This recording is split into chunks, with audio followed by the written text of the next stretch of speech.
English speaking practice episode 46 में आप तमाम व्यूअर्स का स्वागत है। आज हम जो विपरीतता सूचक वाक्य, ये पार्ट 2 है, पर चर्चा करने जा रहे हैं। जो विपरीत दो वाक्य होते हैं, उसमें एक वाक्य के विपरीत दूसरा वाक्य होता है, विपरीतता होती है दोनों में। उस तरह के जितने भी वाक्य बोले जाते हैं या लिखे जाते हैं तो काफी प्रयोग में आते हैं। पार्ट 1 हम कर चुके हैं, आज जिसका ये अंतिम भाग है। उससे संबंधित जितने भी वाक्य हमने पहले बताए हैं, जो हम आज बताने वाले हैं, उससे अतिरिक्त वाक्य ना बोला जाता है ना लिखा जाता है। ये बी एश्योर्ड आप कि जितना इतना अगर आप जानते हैं तो उससे संबंधित जो भी वाक्य बोलने का मौका मिलेगा अंग्रेजी में आपको, तो आप कंफर्टेबली बोल सकते हैं, उसको व्यक्त कर सकते हैं। सबसे पहला जो टाइप 1 सेंटेंस है,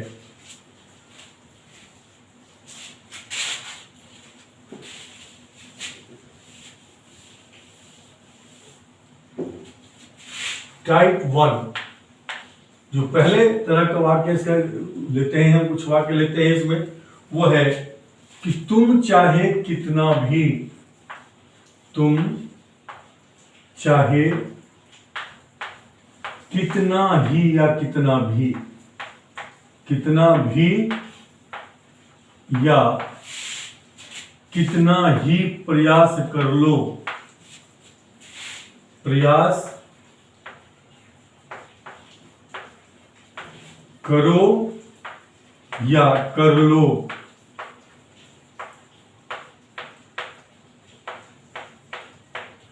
तुम सफल नहीं हो सकते, तुम सफल नहीं हो सकते।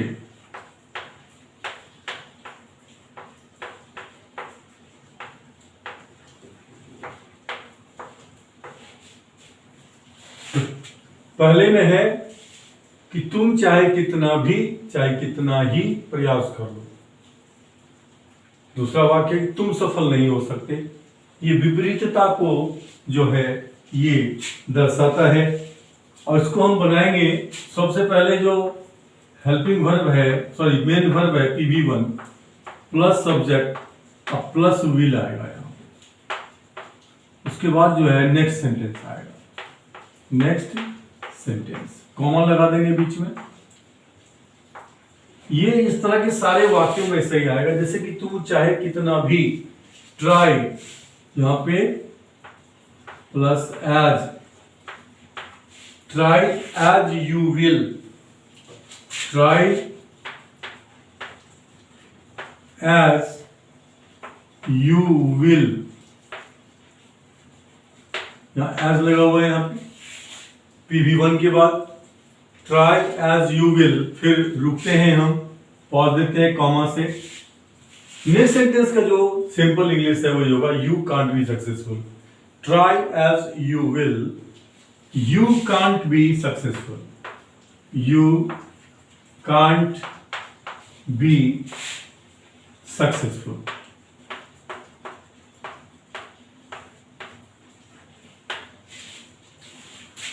दूसरा वाक्य इसी प्रकार का लेते हैं हम कि वह चाहे कितना भी बड़बड़ाए मैं चुप रहूंगा। वह चाहे कितना भी या कितना ही, वह चाहे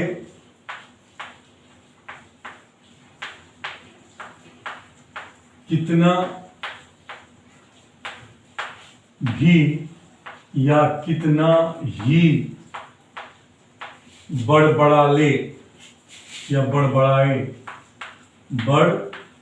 बड़बड़ाए या बड़बड़ा ले,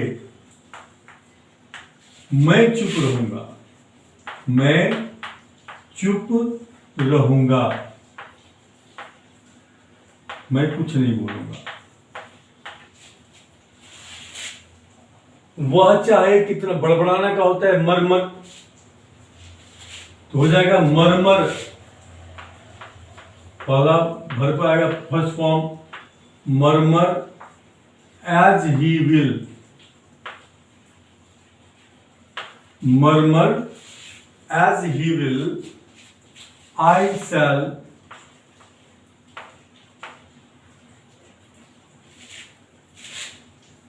remain quiet, remain silent, या I shall remain silent, I shall remain quiet, या I shall keep quiet, remain silent या I shall keep quiet, दोनों ही का प्रयोग कर सकते हैं हम। I shall keep quiet या I shall remain silent। एक और भी वाक्य लेते हैं इसी प्रकार का। उसमें जो नेक्स्ट वाक्य होता है वो होता है आप चाहे कुछ भी करें, आप चाहे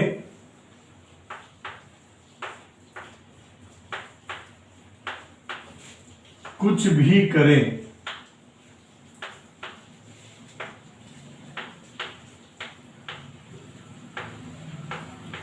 ये कुछ भी है, यहां पे यहां व्हाट लगा देंगे सब्जेक्ट से पहले। आप चाहे कुछ भी करें, मैं उसका उत्तर नहीं दे सकता। आप चाहे कुछ भी कहें,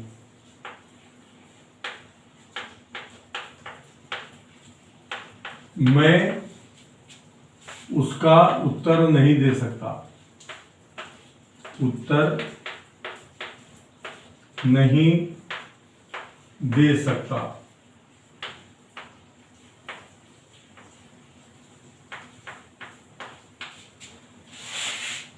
या मैं उसका उत्तर नहीं दूंगा, नहीं दूंगा। यहां हो जाएगा व्हाट आएगा यहां पे, तो उस स्थिति में यहां पे जो है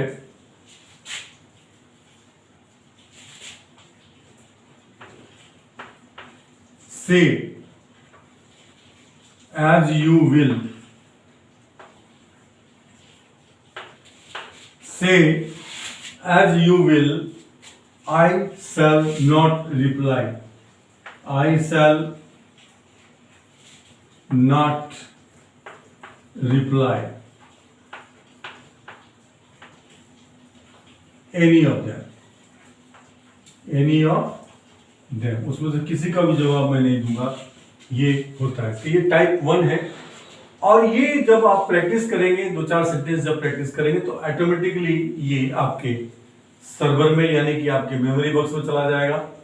और फिर जब कभी भी आप इस तरह के वाक्य को बोलना चाहें तो ये सिंपल शुरू का जो ये है स्टार्टिंग इसका है, ये याद रखना है कि पहले मेन वर्ब का पहला रूप आएगा, फिर एज आएगा, फिर सब्जेक्ट आएगा, फिर कोई भी सेंटेंस हो उसमें विल आएगा, विल के बाद रुकना है। फिर सेकंड सेंटेंस का जो नॉर्मल जो उसका जो होता है ट्रांसलेशन, नॉर्मल जो वाक्य बनता है उसी के हिसाब से बनाएंगे और जो पर्पस हमारा है वो पूरा हो जाएगा। टाइप 2 जो सेंटेंस है, टाइप 2, अब ये टाइप 2 सेंटेंस के अंदर में होता है कि चाहे कुछ भी हो जाए, कुछ भी हो। अब यहां कुछ भी हो या चाहे कुछ भी हो, चाहे कुछ भी हो,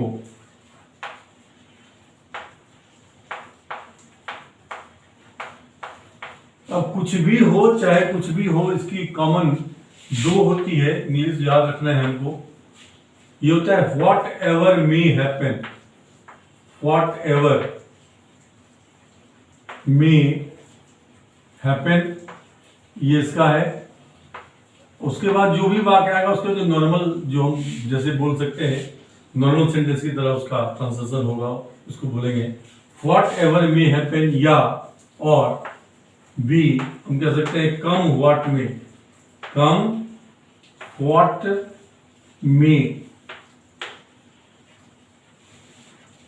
का कॉमा आएगा और उसके बाद आएगा नेक्स्ट सेंटेंस। जो भी इसके बाद सेंटेंस है और नेक्स्ट सेंटेंस जैसा भी है उस जिस टेंस में है उसी के हिसाब से होगा।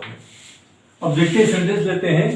चाहे कुछ भी हो, चाहे कुछ भी हो, मैं अपना सिद्धांत नहीं बदलूंगा। कुछ भी हो, चाहे कुछ भी हो, ये आई एम श्योर कि ये आपको समझ में आ गया है। तो हो जाएगा यहाँ पे कि what ever may happen, next sentence में हो जाएगा मैं, यहाँ पे मैं अपना सिद्धांत नहीं बदलूंगा, मैं अपना सिद्धांत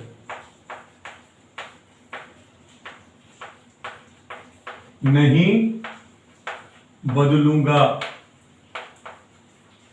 तो मैं अपना सिद्धांत नहीं बदलूंगा हो जाएगा I shall not go beyond my principle या I shall not change my principle. तो यहां हो जाएगा व्हाट एवर मे हैपन, उसके बाद इसका जो ट्रांसलेशन है आई विल नॉट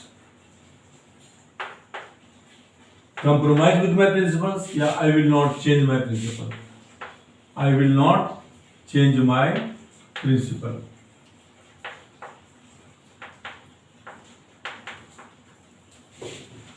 दूसरे तरीके से बोल सकते हैं इसी सेंटेंस को, come what may I will not change my principle, come what may I will, यहां कॉमा आ जाएगा, I will not change my principle या I will not compromise with my principle। ये दो तरीके से इस तरह के वाक्य को हम कर सकते हैं। एक शुरू होगा ये व्हाट एवर मे हैपन और दूसरा होगा कम व्हाट मे। ये याद रखना है हमें, चाहे जो भी हो वो अच्छा आदमी है, come what may he is a good person. जो भी सेंटेंस बाद में आता है जो उसका होता है अंग्रेजी वही होगा नॉर्मल, लेकिन यहां पे शुरू करेंगे हम इससे व्हाट एवर मे हैपन या कम व्हाट मे, और उसके बाद जो नेक्स्ट सेंटेंस जो भी आता है वाक्य में हिंदी में उसका ट्रांसलेशन कर देंगे, उसके अंग्रेजी हम कर देंगे और कंप्लीट पूरा हो गया, सेंटेंस पूरा हो गया। अब कुछ और सेंटेंस देखते हैं हम इसी पे आधारित। अब यहां है कि वह चाहे कुछ भी हो मैं बदला अवश्य लूंगा। कुछ भी हो, कुछ भी हो या चाहे कुछ भी हो, चाहे कुछ भी हो, कॉमा मैं बदला अवश्य लूंगा, मैं बदला अवश्य लूंगा। अब इस सेंटेंस को कहने के लिए हम शुरू करेंगे whatever may happen, whatever may happen, फिर रुकेंगे whatever may happen I will certainly take revenge, I will certainly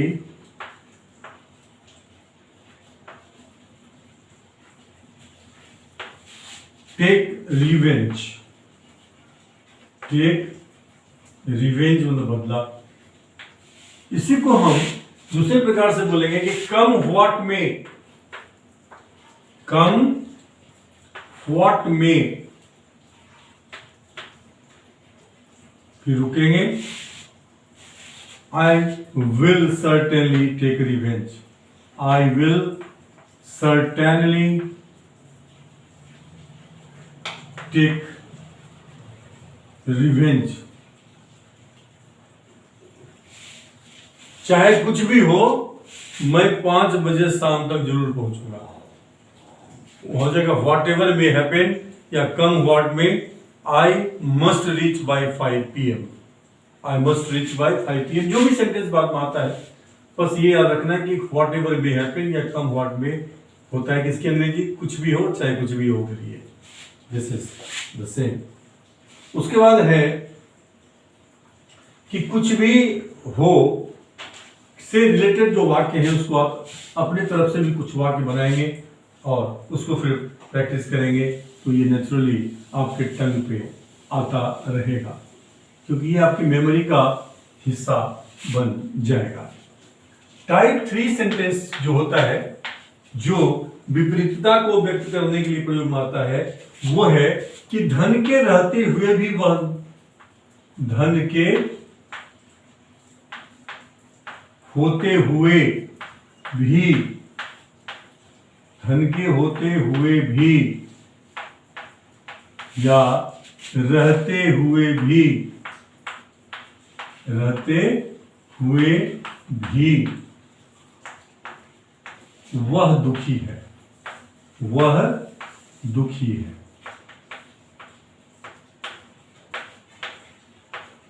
अब इसमें जो पहला पार्ट है वह दुखी है, ये तो सिंपल सेंटेंस है, बाद में आएगा। इसको शुरू करते हैं हम कि इर्रेस्पेक्टिव ऑफ, इर्रेस्पेक्टिव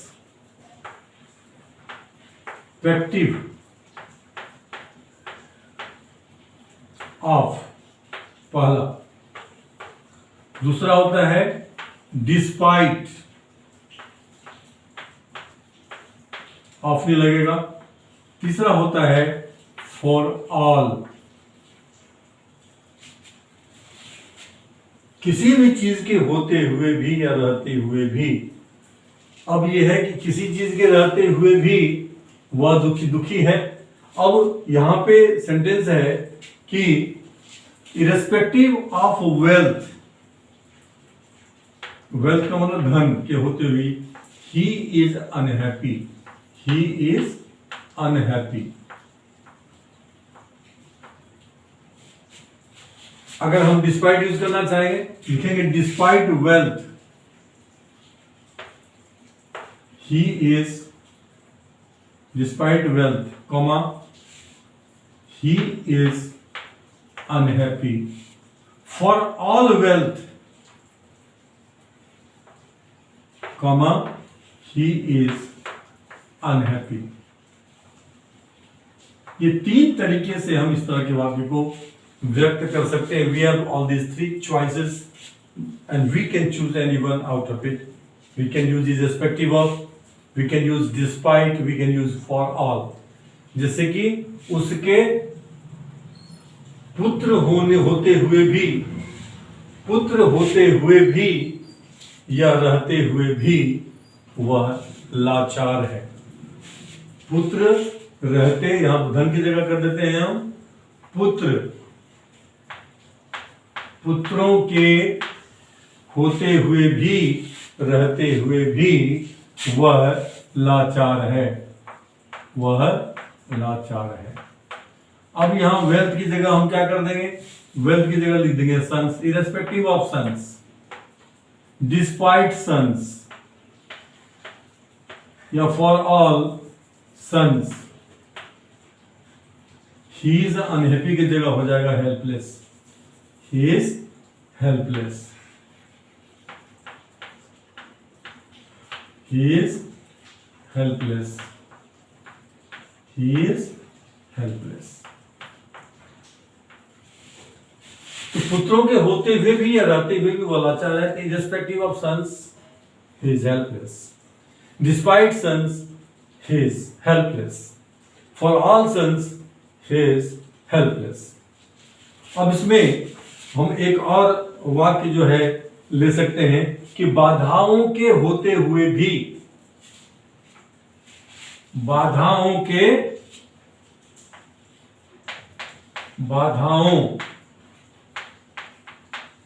होते हुए भी वह,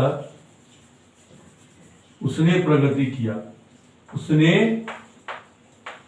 प्रगति किया,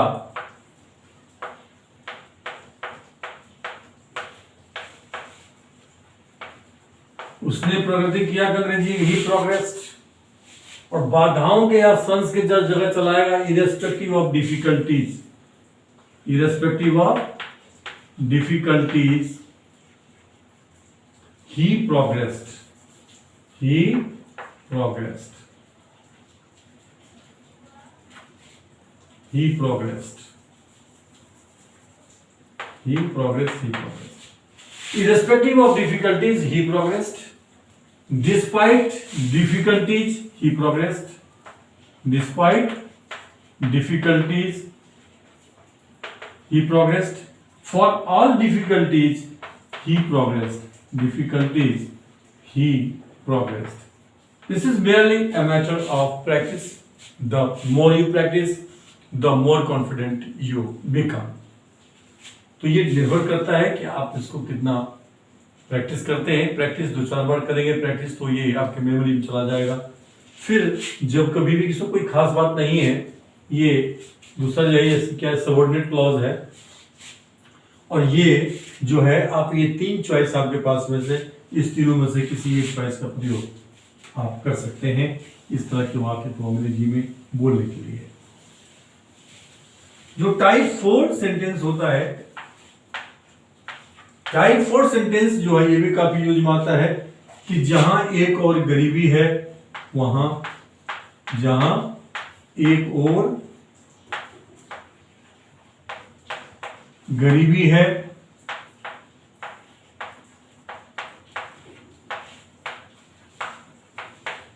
वहां दूसरी ओर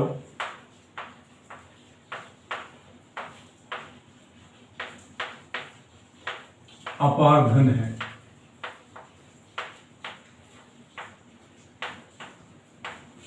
यह भी विपरीतता का जो है बोध कराता है कि जहां एक और गरीबी है वहां दूसरी ओर अपार धन है। इस सेंटेंस को करने के लिए हम जो है यहां यूज करते हैं व्हाइल या whereas। This is a single word whereas। While फिर में हम लगाते हैं इसमें देयर, प्लस में देयर, जहां एक और गरीबी है there is poverty. While there is poverty या whereas there is poverty, there is while whereas।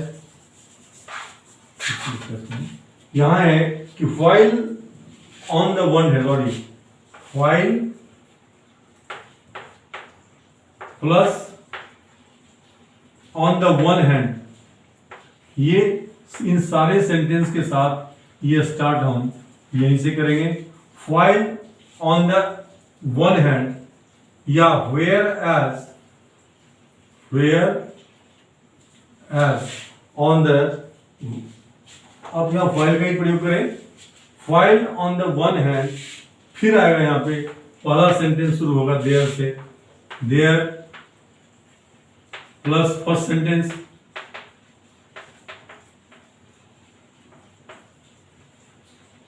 Plus में यहां आएगा सेकंड सेंटेंस, प्लस में आ जाएगा on the other side, the other side.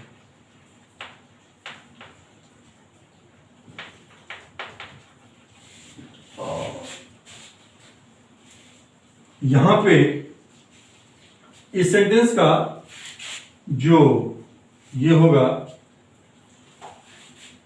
यहां पे ऑन लगा देंगे, ऑन द अदर। अब यहां सेंटेंस है कि जहां एक और गरीबी है वहां दूसरी ओर अपार धन है। तो हम लिखेंगे while on the one hand there is, first sentence क्या है यहां पे, there is poverty, there is poverty. फिर यहां पे कॉमा देंगे हम,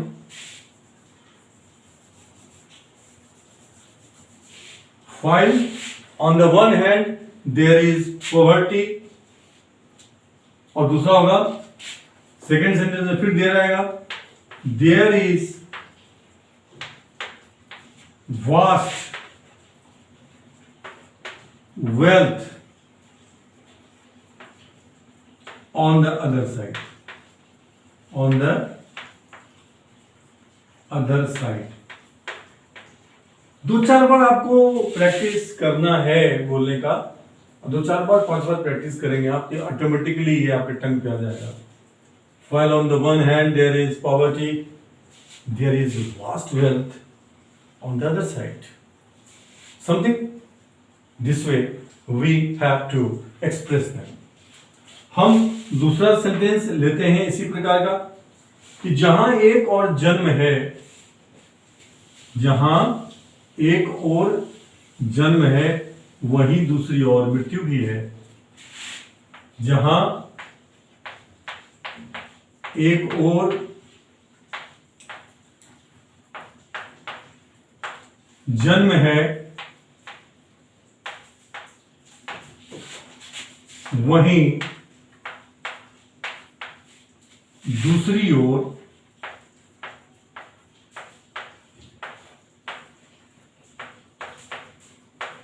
मृत्यु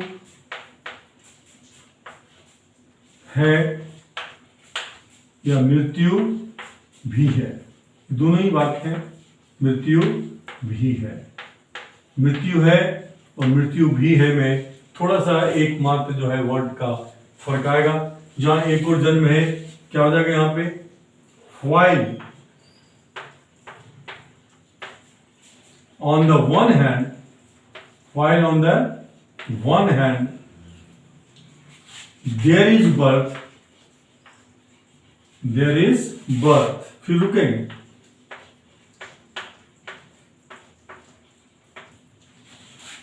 there is also, अगर भी लगेगा तो also नहीं तो there is death on the other side, there is death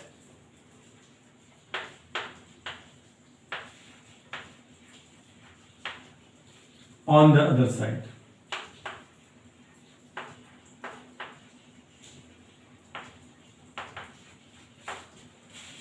There is death on the other side. अगर भी लगाएंगे तो there is also आ जाएगा, there is also death on the other side. भी लगाएंगे तब also लगा देंगे हम death से पहले। Is it clear? एक हम और वाक्य लेते हैं इसमें कि जहां एक और सफलता है वहां दूसरी, यानी वहीं या वहां दूसरी ओर असफलता भी है। जहां एक और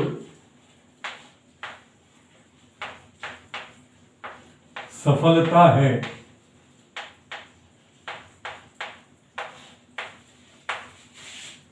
वहीं या वहां या वहीं दूसरी ओर असफलता भी है, दूसरी ओर असफलता भी है, असफलता भी है। ठीक उसी पैटर्न पे हम इसको बनाएंगे। while on the one hand, one side, while on the one hand, while on the one hand there is success, there is success, रुकेंगे, there is also failure on the other side, there is also failure on the other side.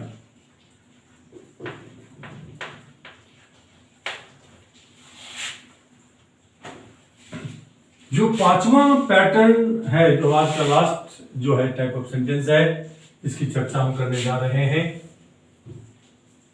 और ये अंतिम भाग है। कितने ही तरह के वाक्य जो है विपरीतता सूचक वाक्य बोले जाते हैं या लिखे जाते हैं। जो पांचवा पैटर्न है कि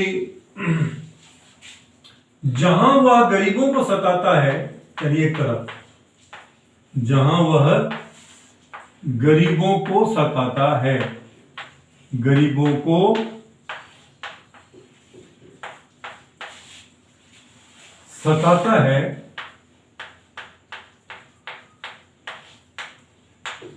कॉमा वहां मैं उनकी मदद करता हूं, वहां मैं उनकी मदद करता हूं, उनकी मदद करता हूं।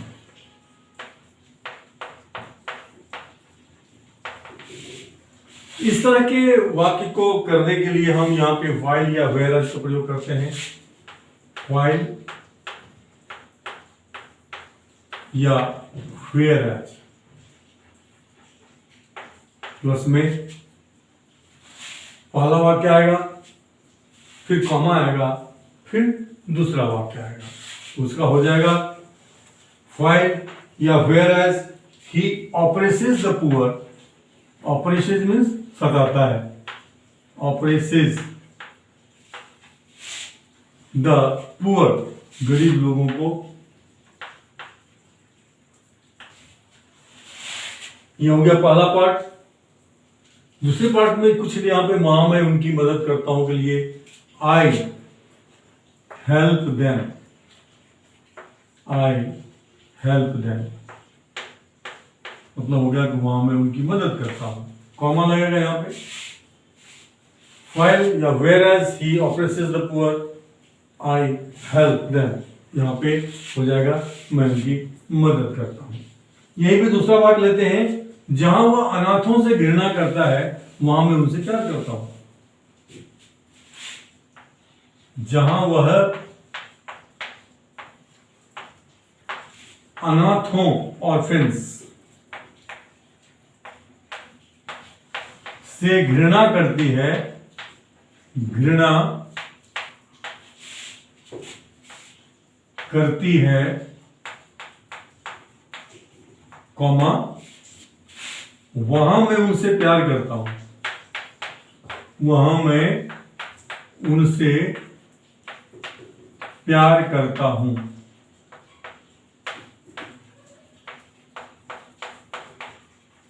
सेम पैटर्न सेंटेंस आएगा, वेयर सी हेट्स,